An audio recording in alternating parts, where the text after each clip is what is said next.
You're about to hear sagacious debates from curious minds seeking complex answers to our world's greatest problems. No. But you are going to hear a lot of cuss words. A lot of cuss words. You've been warned. Don't they make most of their money from the 29% interest rate that they charge on credit cards? Why do they really need my extra $10 if I get under a daily balance of $500? They want every fucking penny they can get. Because they have a responsibility to their shareholders. That's why they need my $10 extra. Well, that's what they're going to tell you, but they're just greedy bastards. I mean, I don't understand it. I don't understand when a company like United Airlines has to charge $40 for a bag. Because they can. Well, they shouldn't. The point is, ladies and gentlemen, that greed, for lack of a better word, is good. Greed is right. Greed works. Greed clarifies, cuts through, and captures the essence of the evolutionary spirit. And greed, you mark my words, will not only save Teldar Paper, but also the Nice Guys Fuckery podcast. Most days, they take their meds. This is not one of those days. Welcome to Fuckery with the Nice Guys. No interviews, no business content.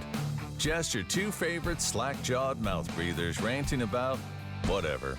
Now, strap yourselves in for Nice Guys Fuckery with the kings of fuckery, Doug Sandler and Strickland Bonner. Time to make the donuts. It was a long day today. It was long. I cut the grass today.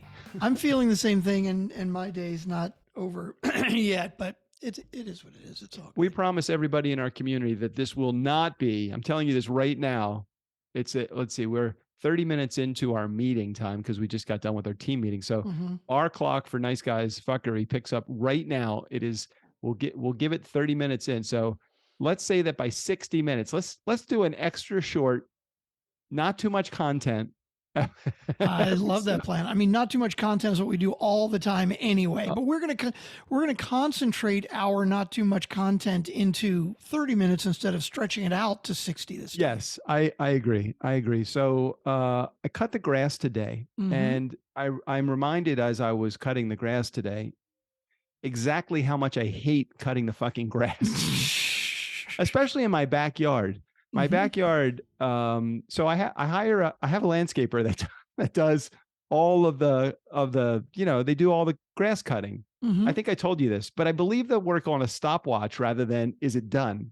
Hang on, they cut the lawn, but you had to do it? I have a really unusual relationship with my my landscape guy. His name is Jesus, otherwise known as Jesus. Jesus. I like him very much. Jesus started with us 2 years ago. We inherited him from the previous owner, and he came by. He said, he didn't even realize that Jim, the guy that lived in the house before us, moved out.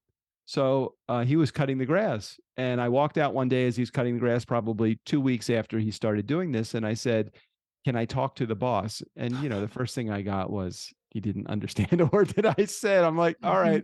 This is California. I get it. And I appreciate the level of service that I was getting. He was delivering his service without even a contract or anything.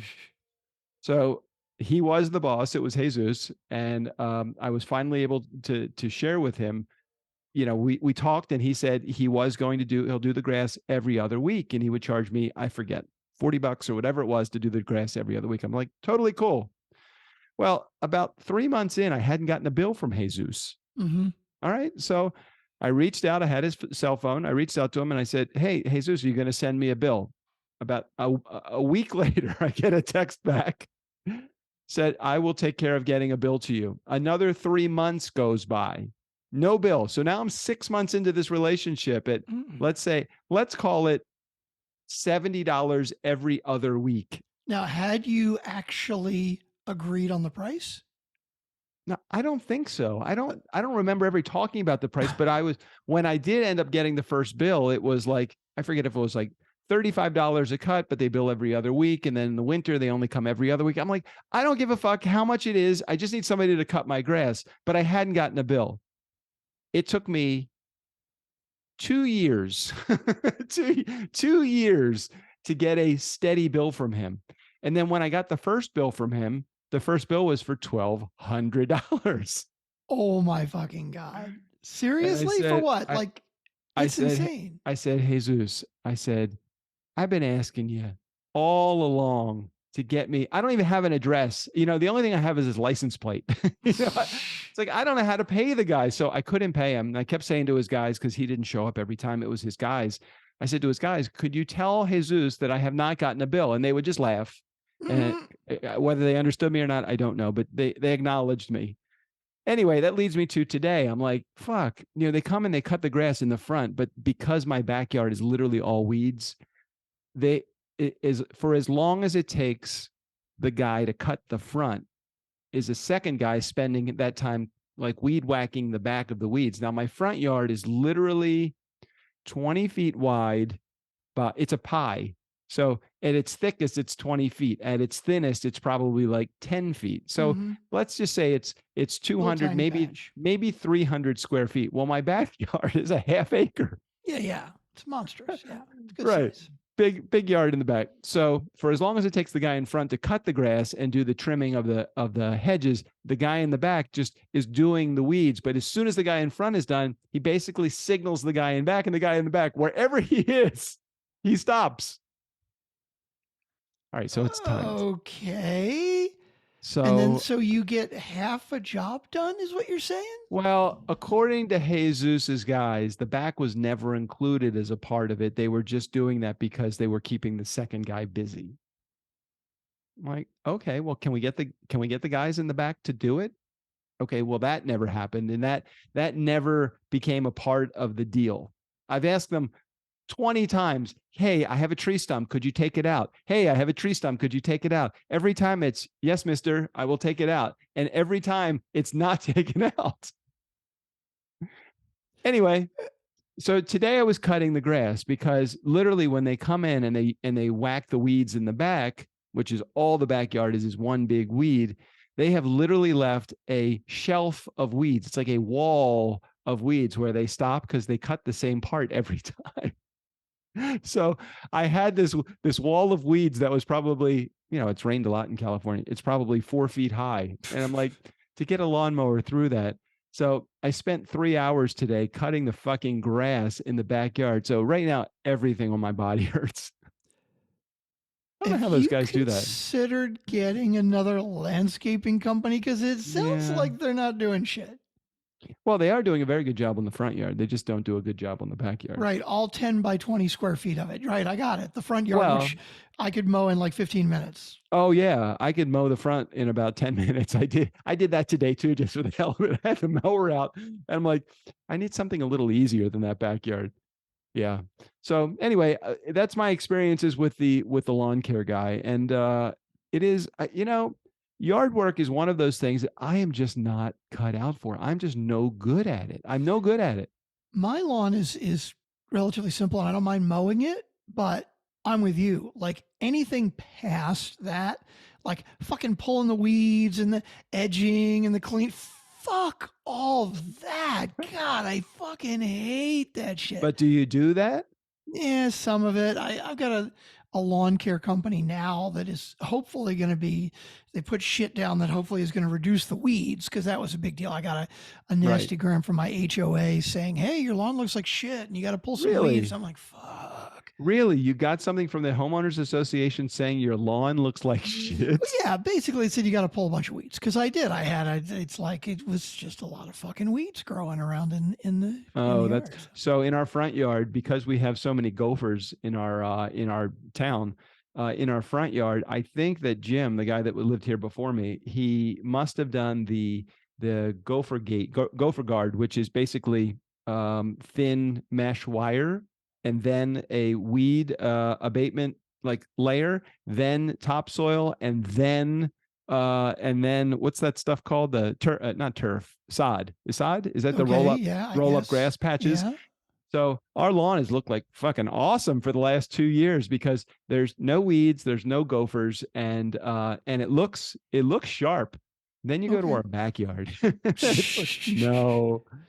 Not good. So today I basically pushed over all the weeds. It was a big sense of accomplishment. When I got through the final 4-foot wall of weeds, I literally raised my 2 fists in victory. Oh my God. I'm like, I'm through it. I am through it. Sounds horrible. It was not good. It was not good. It sounds not good. And then not that JJ scolded me for doing this, but she has said this to me many, many times before about many other things. And I kind of get it. And you would probably understand and relate to her and maybe even agree with her. I could have spent 2 hours or 3 hours doing the lawn today, or I could have spent 2 or 3 hours probably doing more prospecting and landed potentially a new client for us that would have been worth thousands of dollars a year. But instead, what's it called? Being penny-wise and pound foolish. Right. Exactly. Yeah. Yeah. But every once in a while you want to. But it kills me that you've got a landscaping company and you pay them to do like a half-assed job. That's what gets me. Well, I think it all comes down to that really wasn't their initial responsibility. And I have not held them to, I have not asked them to do the additional level of service. I can't blame them, because if I said to them, I will pay you, what will you charge me to do this? They probably would do it. But you know what? And I get, this about me because you've known me long enough to know I'm not looking for an additional monthly expense. It's like, okay, for the 3 times a year that my lawn actually needs to really be cut, I will take care of doing the cutting, because from May until December, we won't get a drop of rain. So it's not going to grow. It's not going to grow. Yeah, I guess that's a little different then. If the front, you have to do it that infrequently. I do have the sprinklers on the front though, because I really like that to look nice and bushy. Welcome back. My name's Strickland Bonner. On the other side of the microphone, Mr. Doug Sandler. Hey. We're going to keep it short today, and we have 4 voicemails. So I feel like we better dive into the voicemails.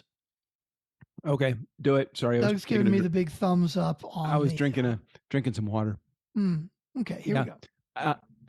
There's no noise. No noise. It's okay, it's coming out of the wrong speaker. Yeah, I know it. This, and we got the Hey, option. Nice Guy Community. Look, from a quality perspective, we're going to give you maybe a 30% show today, which is double what we usually give you. So that's okay. That is true. That is true. It's usually more like a 15% show. I don't want anybody to feel gypped by the episode content that we're going to provide today. There are many subjects that I probably would like to talk about, like Taiwan, like Roe v. Wade, like China, like Russia, like there are many. Geography shit, Taiwan and Russia and China, where'd all that come from? Well, we're having a battle with China over Taiwan right now, and we're always in a verbal clinch with Russia because of Ukraine. Well, no, not the Republicans. The Republicans believe we should be friends with Putin and just let him do whatever the fuck he wants, apparently. You are fucking kidding me. I never heard that. Dude, I don't even want to get into it. I'm sure Jerry will call in about it because all right. What was amazing to me, as soon as Trump came in and he's like, oh yeah, I can be friends with Putin, everything will be great. I remember that. Putin waits until Biden is in office and then attacks Ukraine. Now, of course, there are Republicans that are like, well, he never would have attacked Ukraine while Trump was president. Oh my God. My theory on that is, yeah, he wouldn't, because he had Trump in his fucking back pocket and he figured that Trump was going to just help him slide in and take it over. He didn't have to fucking declare war. Trump was his fucking puppet. And so he was basically waiting. And if Trump wasn't around, he's like, oh, well, I guess I'm not going to be able to influence Biden. So I've got to do it the hard way, which is what he was planning on doing the whole time, I think. But what kills me is that all these Republicans are like, we shouldn't be paying for this war in Ukraine, but they're not saying it from a standpoint of the budget. They're saying it from a standpoint of, Russia has a claim and Putin is a good guy. Like, what the fuck? I mean, Trump just recently, like a week ago, he did an interview and he said, Putin is a genius. The man, he's really our leader. President Biden, he's dumb as a bag of rocks, and the leader of China, brilliant, fucking brilliant. He's absolutely, literally, he's saying like these guys are brilliant. I'm like, never mind. I didn't even want to get into it, but Okay. Well, no need to. no need to, because we don't have time anyway. Okay. All right. Let's do the voicemails. I'm sure somebody will comment about whatever those comments that you just made were. I have no idea who these voicemails are from, other than looking at each one of these wavelengths or They all have very different yes, visual cues. They look like they're from different people. Lot of pausing in voicemail number 4, or what is perceived as pausing, and the same at number 1. I'm going to say that. Oh, can I ask Magic 8 Ball a question? Sure. What do you want to know? Okay. Magic 8 Ball. Mm-hmm. I am believing that voicemail 1 and 4 are from the same person. Is that true? Is that true? Okay.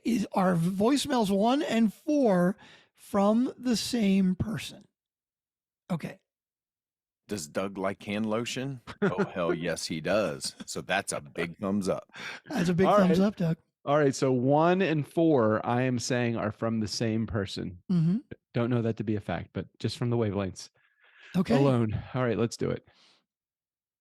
Do we have our new voicemail music for Natalie Merchant or 10,000 Maniacs version for Emily and Erica? Not yet. Nothing yet. Oh my God. Nothing yet. I gotta wait. I'm waiting a very long time for this. We got a voicemail from Jared. I said a voicemail from Jared. You know a voicemail from Jared. Nobody else will call. We got a voicemail from Jared. Screw the rest of y'all. I don't mean to say anything, but the but the volume on that was considerably lower than it normally is. That's weird. I mean, you can see like visually. I don't know why. Can you pump that out at a higher gain? Well, Not at a higher. Where am I getting the volume from? Well, that's it. I don't know. I mean, I just think it's coming direct from here. Like I could crank it up, but I mean, who knows? Okay. I have no idea. Okay. Hi, guys. I think I'm going to specifically talk to Strickland this time because Doug did get a lot of mentions in my last voicemail. And I have no idea what happened in the gap. I live in the middle of nowhere, and probably my phone was just being my phone and cut me out. But anyway, I was thinking about, you guys have been getting a barrage of voicemails lately, and you have to think that there are people listening to the Nice Guys on Business podcast who have not yet called, but want to. So I can only see the volume of voicemails increasing from here. I don't know how you feel about that, but that's just the finger on the pulse that I have right now. My eye doctor visit, totally not very, I don't know the word. I have like 20/20 vision, but I'm really, really farsighted. So I usually wear like readers and blue light blockers. And she like gave me a prescription, but not. So anyway, I left because I didn't feel like buying glasses from them. It felt salesy and shifty, and I didn't trust them. So then I started looking on Warby Parker, and I was like, whatever. Like my glasses are fine. I don't get headaches. Everything's great. I don't get headaches. My one show recommendation, which I haven't started it yet, so don't just take this with a grain of salt. But I've heard that Beef on Netflix is really, really good. And I think we're going to give it a try starting tonight. So, 10 episodes. Last thing I want to say is dogs are a lot of work. You guys are so right. And I think cats are a lot easier. And you can like leave your house if you have a cat, but you cannot do that as easily with a dog. So anyway, as always, love the show. Listen to every minute. And bye, Strickland. Oh, come on. All I heard was I'm talking to Strickland, and I was just sort of in la la land after that. So she mentioned my name, then she mentioned your name. So it was one to one. And I was wondering why you were holding your fingers up. It was 1 to 1. And then she said, you guys. So I gave us both a point for that. And it was tied 2-2 throughout all the way through to 2 minutes and 20, however long it was. And then at the it was like bottom of the 9th inning. There's a man on third. It was 3 balls and 2 strikes. And you got a single, and you came in because she said just in the last second, she said Strickland. So You beat me on that one. So 3 Dude, I to don't 2. know. Did you hear how she said it though? Here, take a I listen. know. I know. Vi Strickland. Here, give it to me one more That time. was like way more than like a single. That was like, Yeah, go ahead. Vi Let me hear. Strickland. All right, let me hear. Bye, Strickland. Yeah, that's it. There was a lot to that. I agree. Thank you, Emily. Appreciate that a lot. And it's funny that she says that because here, I'll bring it over to this screen so you can see it. Yeah. One of the things I wanted to talk about this week, I was looking up our downloads for whatever reason. I was just like bored. In the last month, Yeah. we've gotten 2,900 downloads from the UK. Yeah. Far more than we have from Canada. Wow. We used to have, we've gotten most of them from the US, huge percentage from the US. Look at that. But 47,000 downloads in the US. I know, right? 2,900 in the UK, 1,900 in Canada, 533 Australia, 165 Germany, 449 49 from India. I mean, aren't there like 2 billion people in India? And 49 have decided to listen to the show. And then 38 in Mexico. I would just think it would be more than that. But she mentioned on hats off to you and me, Strick. That's nearly 50,000. It's more than 50,000 downloads. I know, in a month. It's crazy. It's fucking nuts. That's crazy. Anyway, she mentioned a show called Beef, and it's only 10 episodes. It is interesting, but I have to tell you, it's a little dark. I haven't heard of it. Beef? It's BEEF, like yes, meat? BEEF. And just to give you the overall premise, the beginning episode really does cover the entire series. It is a road rage gone long, way too long. Oh, okay. So they're in a parking lot, a very wealthy woman and a hardworking but down on his luck entrepreneur. And she's got a mess of a life, even though she's successful. He's got a mess of a life, considering the fact that he is a mess of an entrepreneur. He's a good-hearted guy because he gives all of his time to his church. Anyhow, they have a road rage incident, and the entire season is about them struggling to either one up the next person with basically fuck you revenge stuff. Mm-hmm. And it's really dark. There's a lot of darkness going on in this series. That's interesting. Good series, I've not even heard of it yet. I did finish Fleabag again for the second time. It was amazing. Wow. And I'm watching Succession, but on HBO, like the third or fourth or whatever, the last season is coming out now. What is that about? I don't think you'd like it. Oh, I okay. go back and forth on it because it's horrible fucking people. It's a Rupert Murdoch like sort of setup where there's this old guy, Brian Keith. I mean, the acting is amazing and the writing is really, really good, but it's just these horrible people. It's basically this guy who grew up and created this media mogul empire of a network like Fox News, right? And the dad is like in his 80s and keeps threatening to retire, and he's got 4 kids. Yeah. And the 4 kids are all fucking born with a silver spoon. Never worked a hard day in their life, and they're all kind of fighting each other to see who will take over. Yep. And they're all just selfish assholes. Hmm. But I don't know. It's an interesting show, and it's really well written. But I have a hard time watching a show where I can't root for anybody. I'm waiting for Newsroom to come back. I really think it's going to make us. That was such a great. Andrew such Sorkin, a great, man, he was yeah, brilliant. He was the best. Great series, Newsroom. He was And if you haven't watched it, I forget what channel it's on, but watch Newsroom wherever it is. Pay for the subscription if you don't have a subscription to the channel it's on. Okay, let's see what the next voicemail is. Okay. So hey, Shark, Jared here. So as you guys know, I've told you I love the show. Thank you. I listen to you guys on Facebook, and it cut out a few times here and there on the audio. So I actually am listening to the episode again, which I would have. You would have anyway.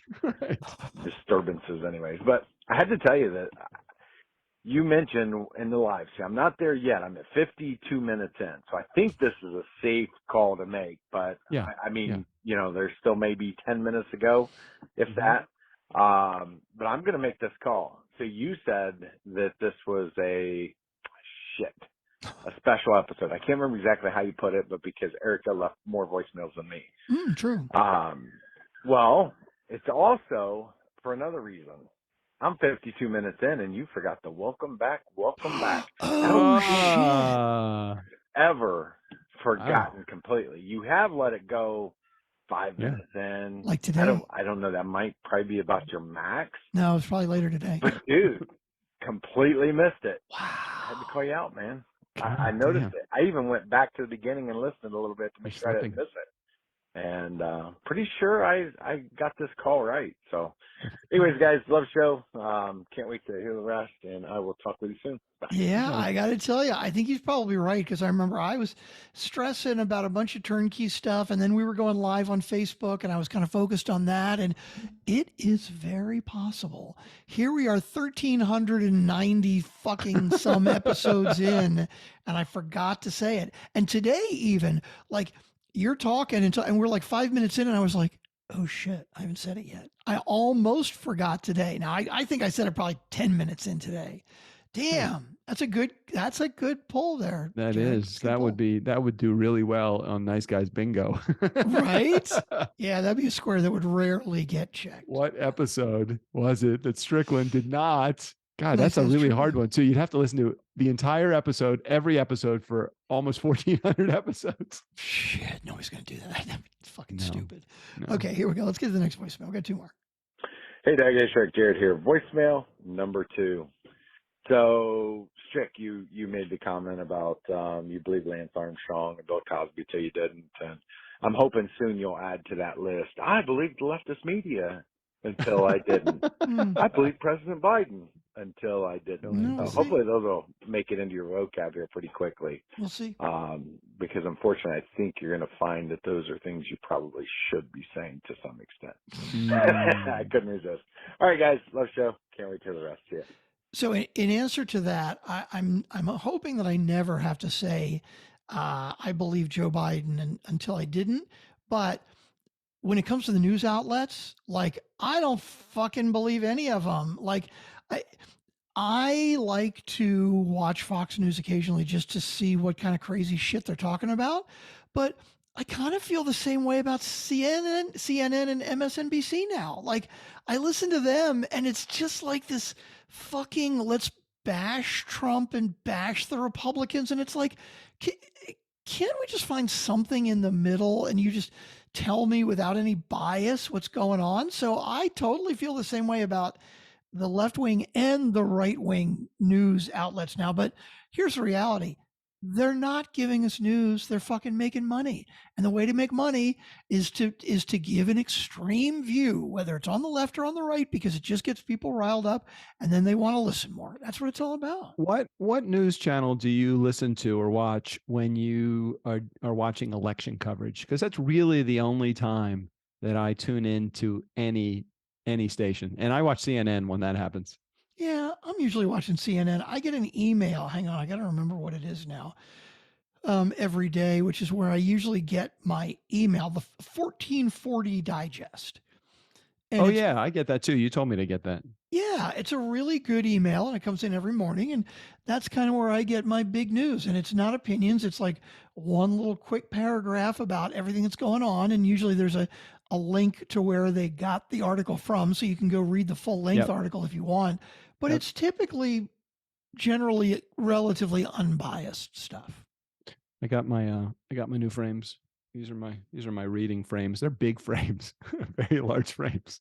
Yeah, they do look kind of a little bit big. These are Ray-Ban with a little bit of the graphic. I don't know if you can see the graphic little. I can probably see better after I stop sharing my screen. But when we get through the last voicemail, I'll see you bigger. The problem is with these glasses, as I said to you before, I spent $1,800 for the 2 pairs of glasses to not be able to see clearly. I don't think that's right. Well, have you talked to the doctor about? I'm going to go back. I just haven't gone back yet. Mm-hmm. Been too busy cutting the grass. Doing the weeds. Hey, I played Mr. Customer Service and graphic designer all week this week. Okay. I was a little tired and you were playing a little bit extra like defense for our team. Mm-hmm. Oh my God. Yeah. I love our clients, but this latest round of clients has been a handful to get started. Man, talk about the 80-20 rule. Yes. This has been more like the 95-5 rule. Totally right. Seriously, it's been nuts. We've spent 95% of our time on 5% of our clients. 100%. And taking our time too to do it. It's not like we have we have assigned people to do it, and it's not like they can't do the job. But these particular clients, and we love our clients, we love them all, and we want to deliver A+ service to them, which is why the founder and president of the company are stepping in and doing all the fucking work. Yeah, pretty much. God, Strickland, I don't know how you do it. Because it's not only this, but you have a full-time job too. Yeah, but this is the exception and not the rule. That's why it's so great. And because typically we don't have a number of clients that are needy like this all at the same time. But when we take on shows that have already previously been published, they've got a different way of doing things, and we've got to sort of mold the way we do it with the way that they want to do it. That's just it. We need some more. We need some more green behind. What's it called? Wet behind the ears. Green. Right. Where we tell them exactly what to do, and they do it. Yeah, those are the best. Those are really great. Those are great. And we deliver A+ service to everyone. And what's the expression? All clients are equal, but some clients are created more equal than others. That's a little Animal Farm there for you. You got to pay your attention to the clients that need the most attention paid to them. And you don't know who they're going to be from week to week, but in this particular case, we could probably pick out who those clients are going to be that are going to need us for the upcoming weeks. Okay, that's enough business advice. Let's get to voicemail number 4. So in voicemail number 4, my thought was it was going to be the same as voicemail number 1. So from Emily. I'm counting on Emily. Okay, fingers crossed. Hey, Doug and Strick, it's Erica here. Erica. Well, it was the E, but it's E squared. It's the other close. E. Erica and Emily, you do have, just so you know, you have a very similar waveform pattern. I wonder if that's because, do women have any different pattern than guys when it comes to talking? I don't know. I never thought about it. You mean visually? I never thought about it. Visually? I mean, I can tell you that between wife 1 and wife 2, the wave pattern was nag. nag. No, just kidding. I'm kidding. You're worried that wife 1 may actually be listening sometimes? I doubt it. Oh my God. I would be ultra surprised. I mean, statistically, if we've gotten 50,000 downloads in the month of March, statistically, there is a higher probability that one of my ex-wives is listening than on a show that has much lesser listens. But I don't think that either one of them really cares about me enough. No, I don't think so either. Okay. Doug, you asked for some input about good shows you can watch on Netflix. I don't know that we totally have the same taste, but I love these. So always love a good show recommendation. Put them on your list. One of them is called The Durrells in Corfu. I know it's on Netflix. What I loved about it is it's based on a book of a true family, but it is a bit eccentric. Is that how I'm saying it right? Yeah. They're a little wacky, and it's set in an island off of Greece, Corfu. What's it called? I didn't quite get it, but it's one I've never heard of before. Let me run it back. Okay. Based on a book of a truth on Netflix. Durrells in Corfu, called The Durrells in Corfu. I know it's on Netflix. Corfu? It's about a widow and her 4 kids. Like I said, she's completely eccentric. So I loved it. It's a little quirky and fun. So that's one. The second one is The Extraordinary Attorney Woo, and it's Korean. You can either watch it with subtitles or there's another version of it where it's actually dubbed. I like the one with the subtitles. Steve and I have watched it twice. She's a genius, a young genius on the spectrum disorder with autism, and has a fascination with whales and is always solving cases, and it's brilliant. And then on regular TV, I don't know if either of you have watched it, but I am loving The Company You Keep on ABC with Milo Ventimiglia. And by the way, Strickland, if you listen to the music that plays in the background when that show starts, that is totally my theme song. It's just music, it's not words, but I really love it. Anyway, that show is awesome. So that's it for the week, and I hope you guys have a great show when you do record this, and I know it'll be exciting as they always are. All right, carry on, guys. Love you a lot. Love the show. Bye. You see, now I'm disappointed that we're cutting it short. And when Erica's like, I know it's going to be an amazing show. And I'm like, well, maybe not so much this time. So Durrell's in Corfu. It is based upon a true story. Is that right? A true I family. watched the first couple episodes of The Company You Keep, the one that she mentioned, and I really enjoyed it. But then I forgot, maybe I didn't bookmark it, or I don't remember where I saw it. Maybe on Hulu or something. Was that on regular? Oh, okay. But it's on like ABC or one of the main networks. But I think you can get it like the next day on Hulu or something. The only one that I watched that was dubbed that I was okay with, I think the only one, I might have watched 2 series, but the one that I really liked was Heist. The one with the in it, I think it's Italian. Yeah, about yeah. The bank money. What the heck is it called? It's Money like, Heist or Heist Money or yeah. I watched half of the first season and I was like, I love a good heist show. I just couldn't quite get into it. I think if you remember, you may remember I said this. I was really happy to find a short series because it said heist, money heist in 5 parts. So I'm like, oh, this will be great. It's 5 episodes. And I get to the episode, 4, and I'm like, there's no way they're gonna wrap this up in one. It was 5 fucking seasons or something crazy like that. Yeah, and it's like 10 episodes per season, right? Yeah, but it's still is it just one heist or one group? Like it's one group. They do multiple heists. They do got it. So each season is a heist, though, right? I Something don't like remember if that's how each season was a heist, but I do know it was multiple locations that they did their robbing from. It was really good, and that was dubbed in English from I guess it was Italian. Good series. I think it was Italian too. Yeah. Money Heist. Yeah. Durrell's in Corfu. All right. Unless you have any other thing, I'm done. Hang on. If you like, not Army of Darkness, there's another movie I wanted to bring up before. Okay, Army of the Dead, because it's one I think you'd really like. So there was a movie called Army of the Dead, but what was the one before it?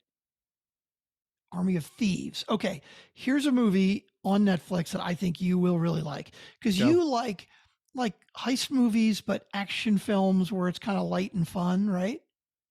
Yeah, Army of Thieves. So let me look it up. I may have seen it already. Let me just. It's a Safecracker movie.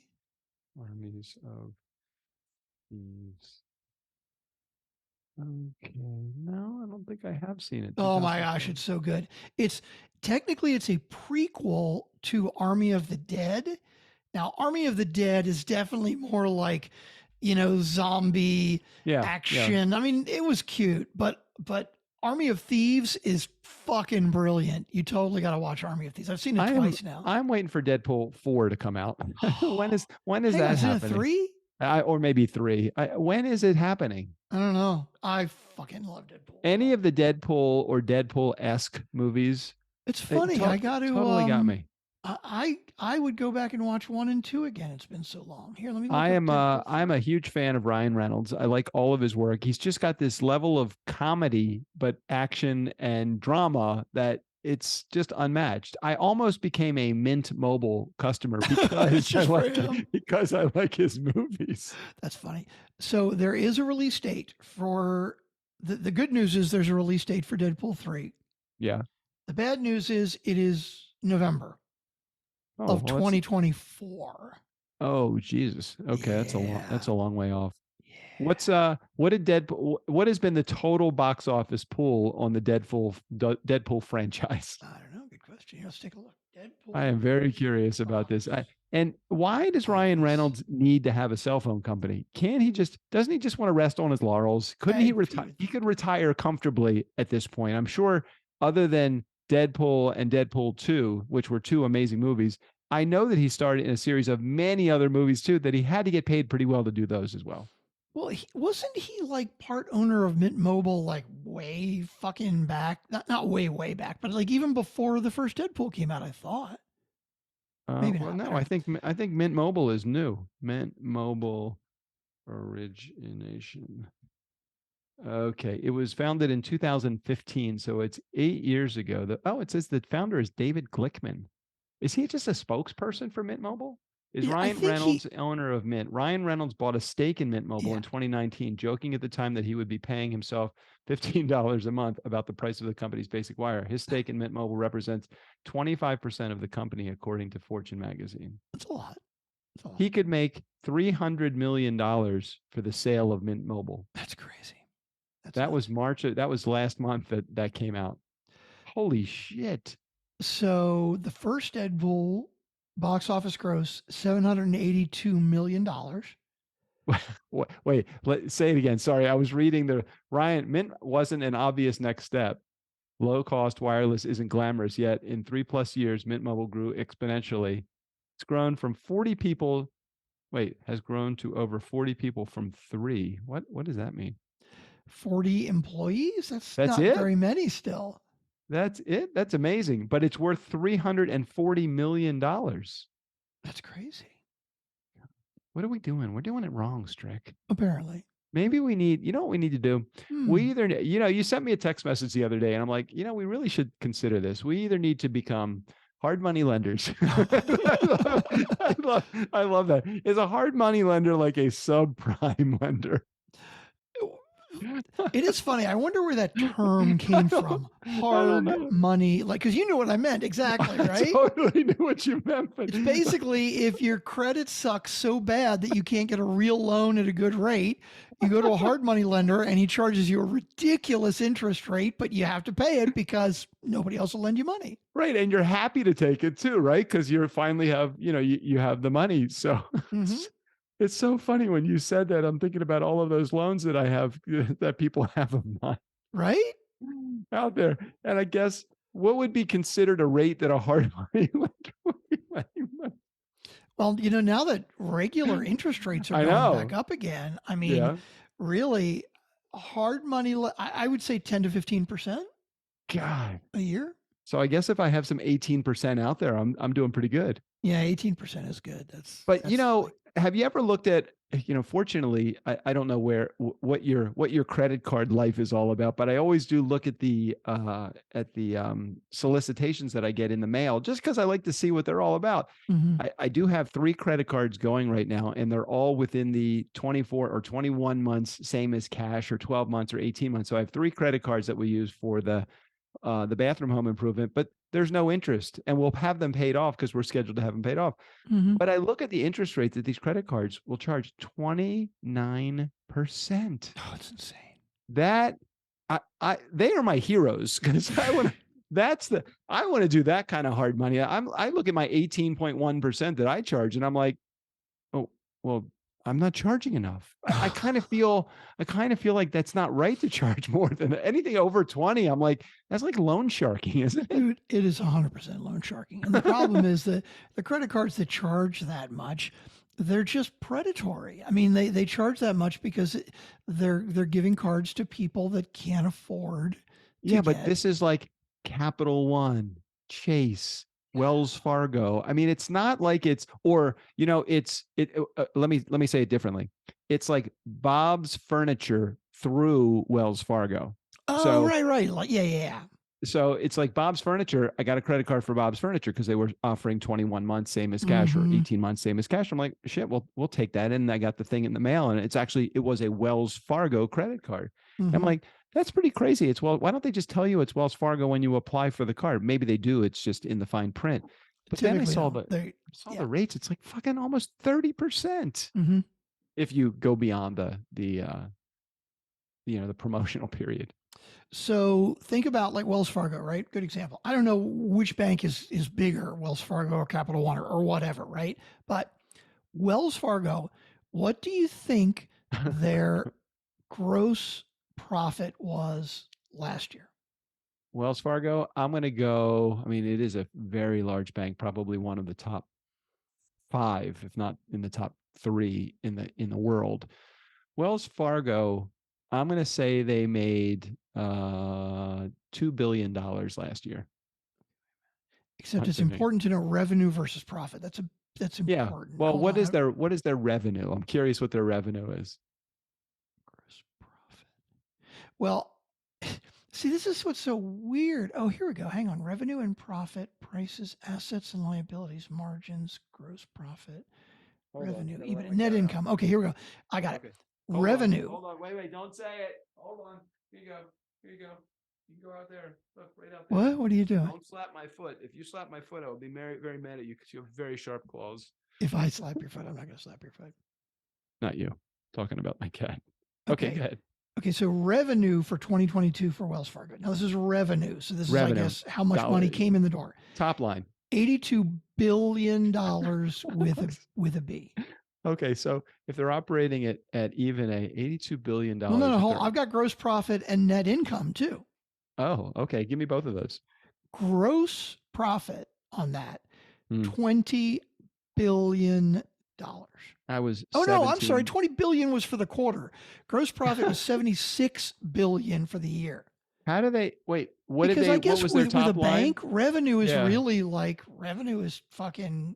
Well, here let's look at the net income. Their top line before like real estate costs and their and taxes and their staff, which is so minor, and all the things, paper, supplies, staplers. Staplers. They got a lot of staplers. You spend a lot of money on staplers. I heard the IRS part of their $80 billion upgrade was to get them new staplers. I'm like, who's fucking using staplers anymore? Really? I could figure out a way to take the IRS into the profit zone. Go online, okay? Actually, do everything online. Have everything on computer. No paper. Stop issuing me checks that I don't deserve to get back again. That's how they could probably save at least $1 billion. I told you I got a check for 2020. Now they could have just shoved that check under the rug. I never would have known. They sent me a check for $1,400. Who did? The IRS. A check. They just sent me a check. Overpayment of 2020 taxes. It was $1,380 something. Okay. I'm like, oh, okay. Hold on. I got it. Now the cat wants to go. Hold on. Here, go. There you go.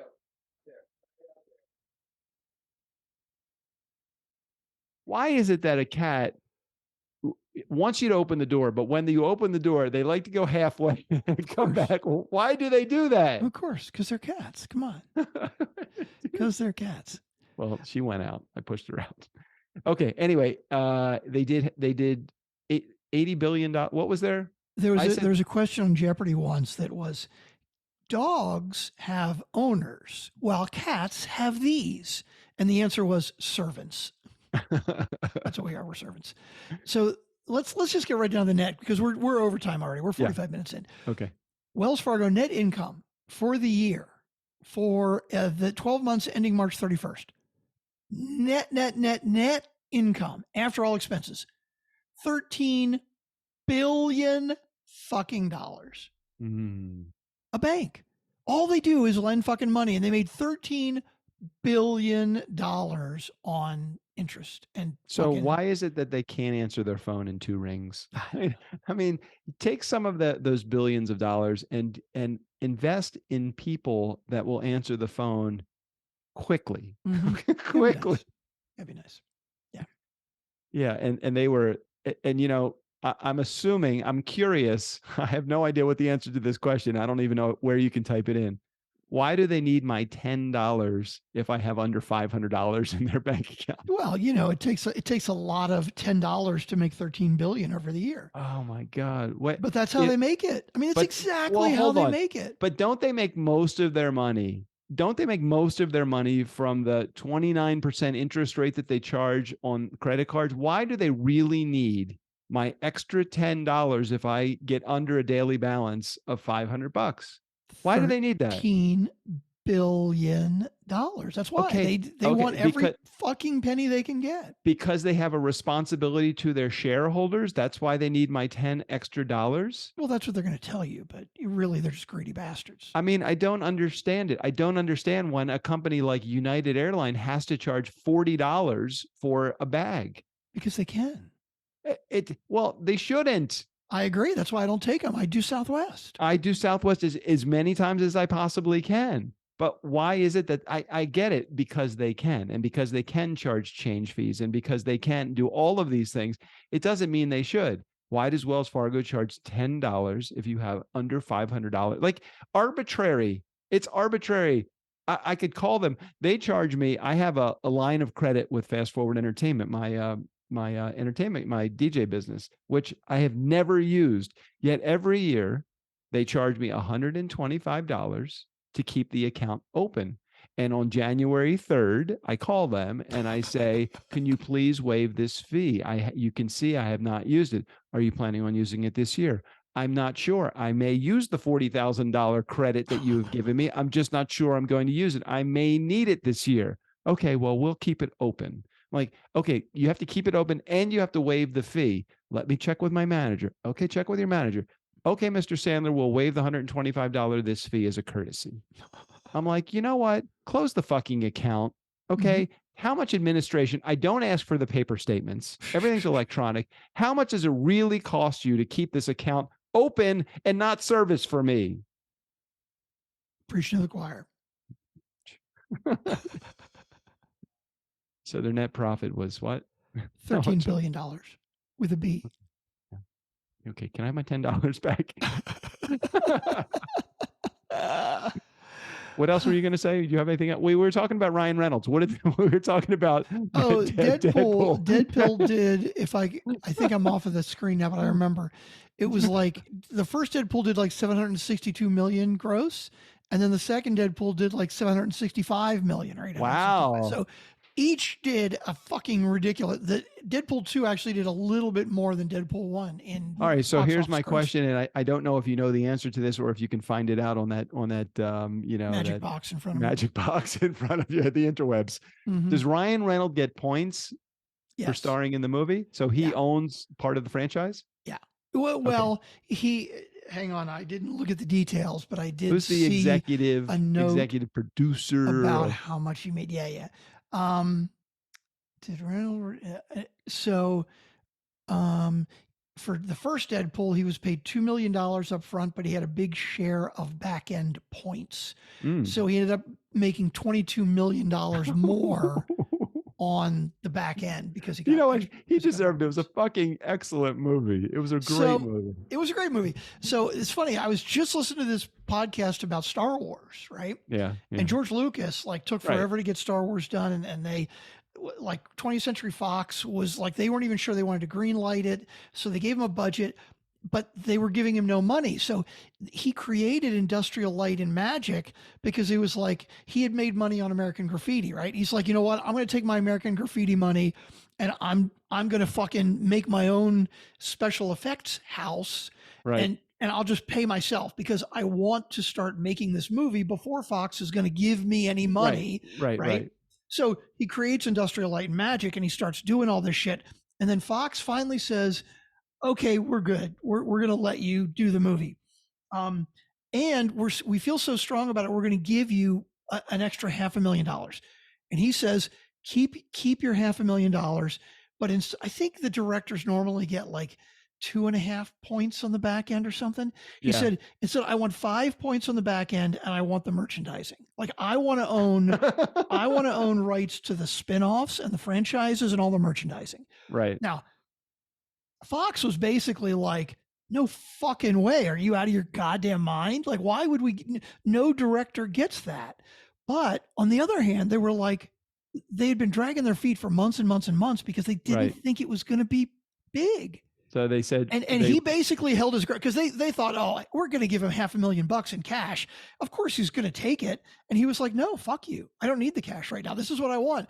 And eventually they had to back down. And the reason George Lucas is so fucking rich is because he owns all the rights to every Star Wars spinoff, every fucking remake, and all the merchandise. All right. So to plug this into your magic box, what is the net revenue of the franchise, of the Star Wars franchise, including merchandising? What is the net revenue of... And for those of you don't know what Strickland is typing into, he's actually typing into his computer. I'm not sure if he's using Chat GPT or if he is using Google or if he is using Bing or DuckDuckGo or one of those. I'm not really sure. Well, this is interesting. Here's a list of the most successful franchises Okay.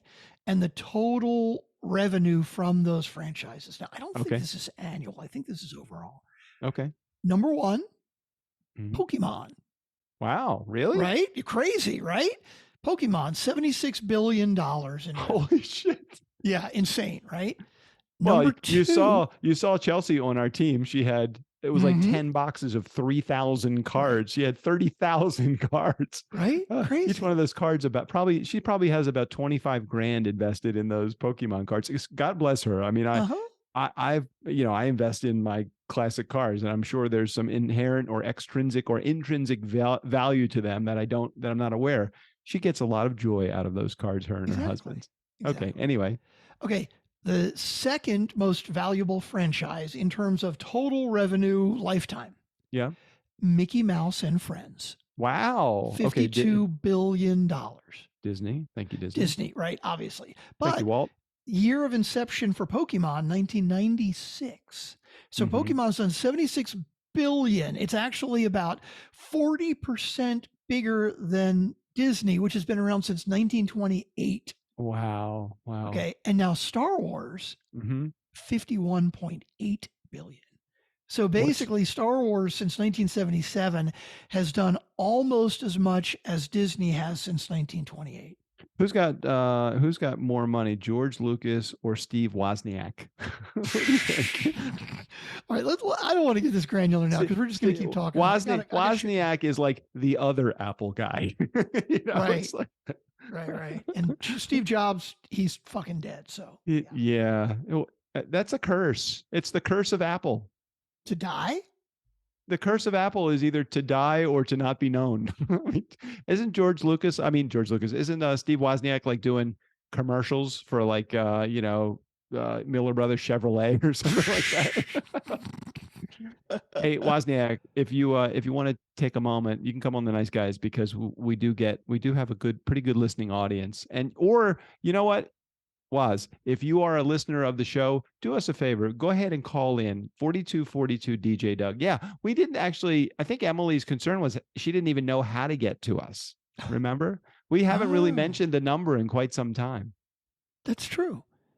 That's true. All right, 4242 DJ Doug. Yeah. We did it again. We took 30 minutes of content and stretched it out to 55 minutes. Fucking terrible. Sorry, everybody. We just can't. We can't shut ourselves up. We can't. You know what happens though? I come to the table with nothing. We're like, tonight, I came to the table. I had about 30% in my cup. I think I mentioned that at the beginning. We're going to give you 30%. Yeah. As the show progressed, I really came into it. I really felt like, my energy level picked. We get together and start talking, and we get the flywheel going, and it just won't fucking stop. That's the problem. Hold on. Emily, I just want to say, Emily, I appreciate your voicemail because I know it was for me. Thank you. I appreciate that. Got this one.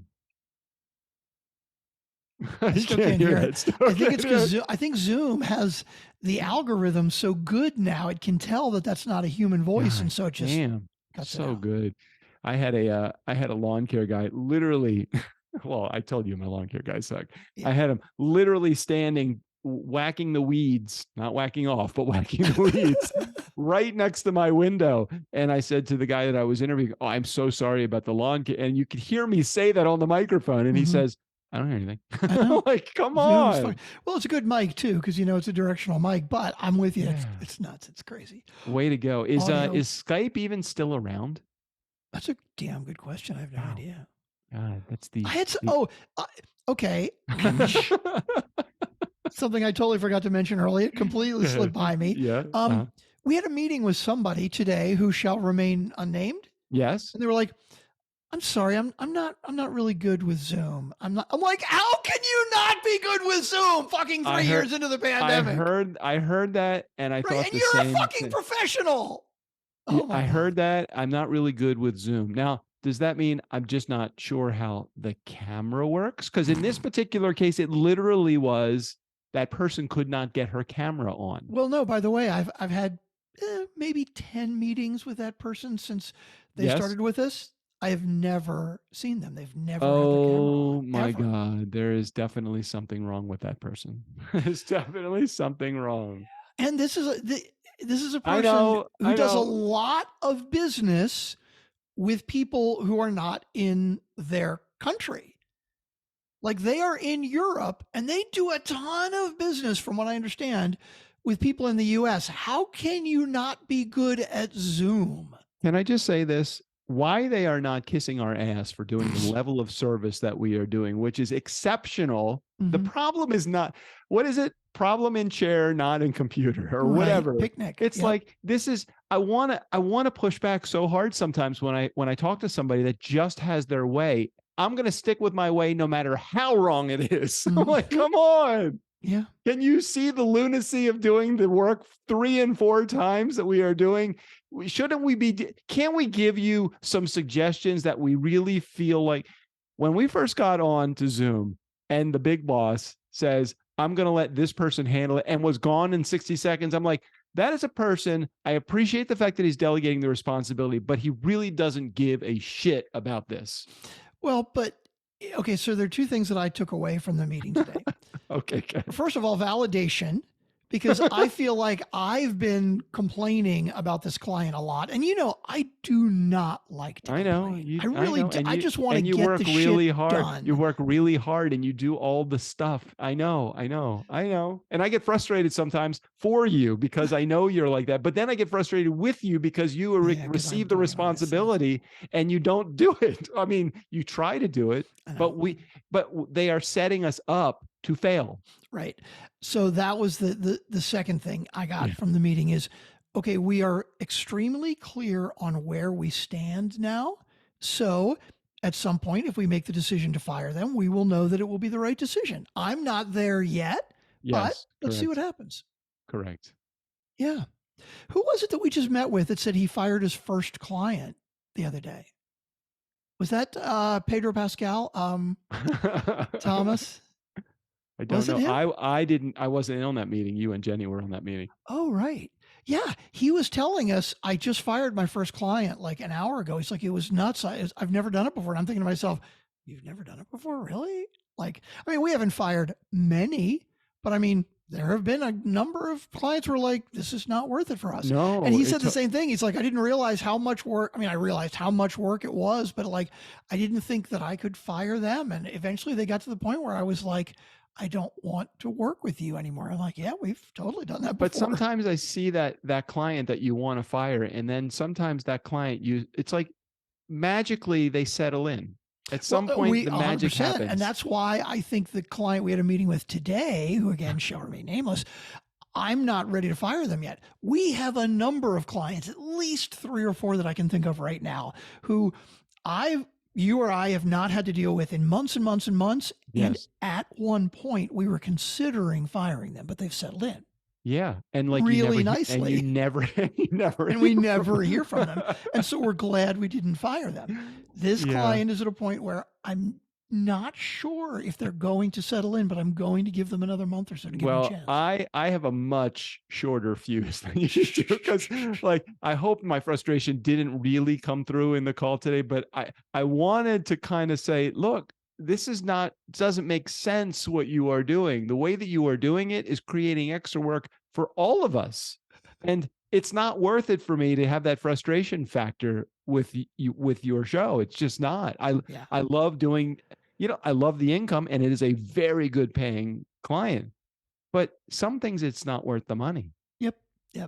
It was a funny meeting today though, too, because our client is telling us the things that are wrong, and we're like, yep, we're working on it. Yep, and Doug kind of kept trying to chime in a couple times with, okay, here's our position, and then eventually he Zoom chats me. He's like, don't forget this point.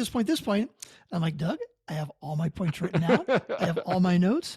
I am letting our client get off their chest what they need to get off their chest. And then it will be our turn. I have a plan. And my plan failed miserably because when I got my thing off the chest, they were like, no, I don't think we want to do it that way. So I didn't hear it that way, though. I heard that she heard what you were saying. I don't know that she bought into them making the change. But then I said, part of my conversation with them is, hey, I'm going to forward you this email that reminds you that this is the responsibilities that we said that we were going to Yeah. And I don't know if anything like that helps. I don't know that but like I said, I have a much shorter fuse than you do.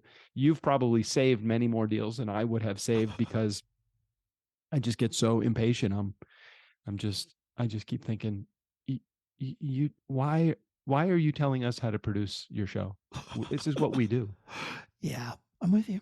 I mean, we've done this for hundreds of other shows. You have one, and you're in the vacuum of your own show. It's in the void. You're in the black hole of your own beingness.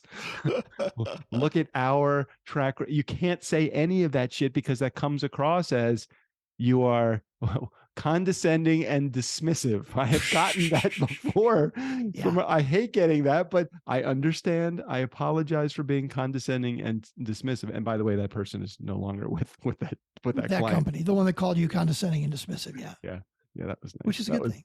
That was good. All right, we have successfully managed to take a 30-minute show and bring it to an hour and 2 minutes. We're a fucking hour. What the fuck? We are idiots. God damn, we just can't shut up.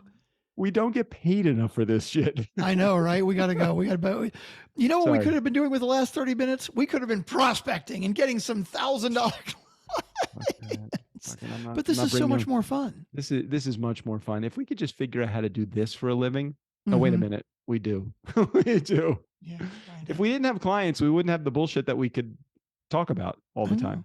It's crazy to me that like 1,000 or 2,000 people fucking actually listen to this shit every week. And that's the other funny thing. Not to make this go even fucking longer. Erica, I was not talking about you. And Emily, you have a podcast. You should become a client. We're going to figure out how to do it in trade for something, Emily. Come on, Emily. Emily, seriously, you should let us produce your show. We are really good. We'll talk about you a little, but only if you're a pain in the ass. The downloads, the reason I put all those download numbers in there, I was, we're always bitching about how people don't call in and nobody fucking takes any action. And you know what?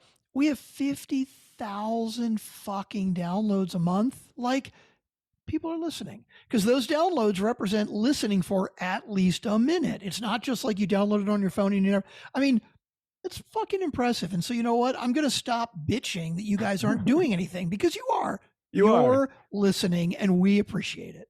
I just keep thinking about the only email that I sent to the Daily was to Michael Barbaro to tell him that there was a mistake. And he said, you need to be more generous, Doug. That's hilarious. I love that. That's it. So I have to say that and that's the only show I think I've ever reached out to. And I think you reached out to 500 by Midnight, but that's probably the only podcast. Oh no, you also reached out to Dan Savage from Savage Lovecast too, didn't you? Oh yeah. Well, 500 by Midnight, I call in every once in a while because they love listener calls, just talking about Vegas trips. So I've called in there regularly. It's been a while since I have, but I actually did call into Dan Savage Lovecast, and he played my question on episode 850. If you're listening. So by the way, with the Daily, right? How many downloads does the Daily get per episode? Per episode? I'm going to go 2 million per episode. 2 million downloads per episode. And they emailed you back to go, hey, Doug, fucking lighten up. He did. Michael said, well, look, they said it was a Monday and it was a Tuesday when they played the show. And I'm like, that was just sloppy journalism. Yeah, I hold the New York Times to a slightly different level than I hold the nice guys on business. Fuck it. We'll make mistakes all day long with our show, but not the Daily. The Daily cannot. I've never heard Shankar Vedant on Hidden Brain. I've never heard him make any mistakes. That is a tight fucking show. I don't know if you never listened to Hidden Brain. No, I like the title. Really good show. I'd like it. Hidden Brain podcast. I am looking for new podcasts because I still am doing like a walking, there's like lots of times where I've got like, I want to like walk and chill for like an hour. Can I give you another really good show who I've become a very big fan, and he will love to know that I even sent him an email the other day. So I've actually emailed 2 shows that I'm fans of. Stan the Annuity Man. Really? He has a really good show. He delivers his material. He talks a lot about him being a backwoods guy from North Carolina. And, he talks about being a good old boy, and he talks about all of the stuff that makes him humble, which actually doesn't make him humble because he mentions it all the time. But anyway, it's actually a good show. If you like shows that really want to make you feel good about money, not having more or having less, but just what to do with your money, retirement. Just listen to. Is it called Stan the Annuity Man? It's called Fun with Annuities. Fun with Annuities. Sorry, that's the name of the show. Fun with Annuities. It doesn't seem like it would be a fun show based upon the title, but it really is. So Shankar Vedant, I think I'm looking it up and downloading a bunch of them right now. It looks super interesting. Hidden Brain. It's really good stories. They're usually about an hour long. I like it. I tend to listen to them. Okay, this is going to. Here we go. Here's an episode for you, Doug. Relationships 2.0. When did marriage become so hard? Yeah, I listened to that one. That one is played several times. I listen to podcasts. This is going to sound weird, but I listen to podcasts between 3 a.m. and 6 a.m. That does sound weird. I know we're fucking running long already, but I got to hear the answer to All that right. one. So I usually wake up to go to the bathroom at 3 o'clock in the morning. I don't know why. My body just wakes me up at 3. All right. At that point, I generally have been sleeping for somewhere between 5 and 6 hours because I go to bed between 9 and 10 o'clock every night. Okay. So 3 o'clock in the morning, I don't fall back asleep immediately. So the first thing I do is I put in my ear the daily at 3 o'clock, usually between 3 and 3:15. The daily goes on because the show comes out at 6 a.m. The rest of the show, now that's a daily show. Right. So I listen to that every day.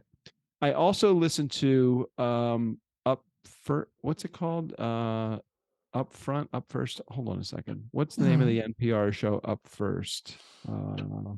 Hold on, let me take a look. I can tell you what the name of that show is. NPR. Yeah, this Hidden Brain, this looks really fucking good. There's a lot of good episodes on here. Yeah, and the guy's good too. So Shankar is a good host. Yeah, NPR Up First. It's 15 minutes. It's usually like it's just news. It's just whatever. It's just like 3 news stories really quick. They don't do a lot. It just gives you a little bit of information about what's going on in the world for that day. Generally, if I listen to that, which I do every day, I will have at least one story that I like to talk to you about. It's funny. Today's story: Fox settles with Dominion. You know, they ended up getting like almost $800 million. Yeah, but you knew it was coming because Fox doesn't want to go to fucking court. I mean, all the shit that has come out about everything they lied about, and they knew they were lying and they didn't care. Apparently, the prosecutor has 7,000 pieces of evidence that they were going to present. Well, so the things that we've heard are a tiny blip on the radar of what has actually happened. Yeah, but you said something was really interesting. It's why they don't want to go to court. So they settled out of court, but does that mean, so what you're saying is because they settled out of court, does that mean they didn't lose a lawsuit against Dominion? So what it technically means is that it doesn't have to go up in front of a judge. And things that I'm sure Dominion wanted to get out into the public and make like a really big deal won't come out now. And Fox basically realized, they're like, you know what? We're fucked.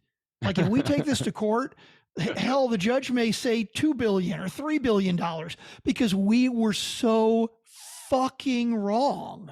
And we're going to get fucking pummeled, not only financially, but like, I wouldn't doubt that they've already started losing listeners because so much has come out over the last week or two where all of the anchors are basically, they've got all these emails and text messages and stuff where the anchors are like, this is fucking lies. We can't tell people this is news. This is lies. And the network was like, no, fuck it. Doesn't matter. Fucking push it. You just read your script. Don't worry about reality. I mean, and you know, if that kept going on, you got to believe that, you know what? We used to believe Bill Cosby.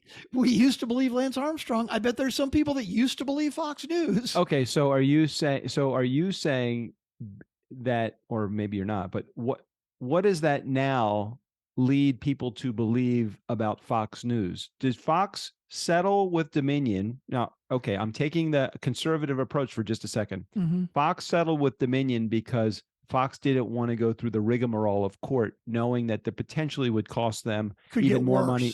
It could be worse. Right. So we're going to settle out of court. We're not admitting guilt. we're just going to settle out of court? Well, I don't know about that because that's the thing. I haven't looked at the details because when you settle out of court, you basically, the prosecution and the defense have to come to some agreement, right? Now, Dominion could have said, hey, no problem. We will agree to this at $800 million, but you've got to publicly say we were fucking wrong. We lied. I wonder I'm curious what that is going to be. And I'm curious, what did, we're so long. We're so long. We just can't help ourselves. What was Dominion's yearly revenue? Good question. I have no idea. I'm curious what the $787.5 million that they get will actually mean to them. Was it still hurtful? Will they be recouped, regain whole? Do they become whole again because of it? Or, companies. That was fucking interesting idea. Are there taxes paid on the $787.5 million? Oh my God. Huh. Oh, this is crazy. I am ready. Share. Do share. Dominion Voting Systems revenue. Mm-hmm. $17 million a year. I love it. They have 100 employees. That's a small fucking company. And they just won $800 million. So what's that? That's so like, $20 million. Hang on, 800 million across 45 years worth of revenue. Everybody over can 100 retire. Employees, presuming that the employees, they're going to split the money between the employees. Oh, how cool would it be? Tell me how cool this would be. Hey, look, we got a $7 million per employee. Okay, how would it be that if they gave everybody that was hired at the time of that's still with them, they give them $1 million? How cool would that fucking be? Right. Oh my God, that would be really fucking cool. As a turnkey owner and as the co-founder with me, if we got a loss, if we were put close to out of business or tarnished reputation and we ended up settling for, I don't know, let's just look at it proportional. How much money did they do a year? They do 17 million a year. Okay. So let's just say that we settled with somebody for defaming our character and we settled for $20 million. Okay. Okay. Because I'm just thinking proportionally where we are based upon where they are. I did some very rough math. $20 million. Would we pay each one of our team that's currently with us $1 million if they were with us at the time of the defamation? I think it would depend on the details, and I think we'd pay them a lot. But everybody that works with us, I mean, what is that? 10, 12, 15 people now. It's a lot of people. No, we can't do that. Right. I'd give them 100 G's a piece. Oh, that would be like no brainer. It would absolutely be at least like 100 G's a piece, you and which I would have go talked a long about fucking way for doing nothing. You and I talk right for just doing their job. Right. Hey, yeah. Look, we've talked about this before. $2 million to you, $2 million to me. We both have to say goodbye. Right. It's a lot. That's a lot of money. We have to hug and close doors. Yeah. That's a lot of money.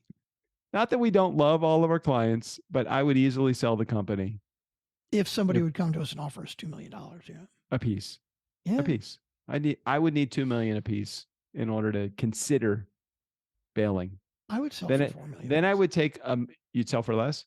No, I would sell for $4 million. Too. Oh, yeah. Then I take $1 million based upon what Stanley Annuity Man says. Take $1 million, put it in an annuity. Oh, is that what he would say to do? Yes, put it in a fixed annuity or a MYGA, a MYGA, MYGA.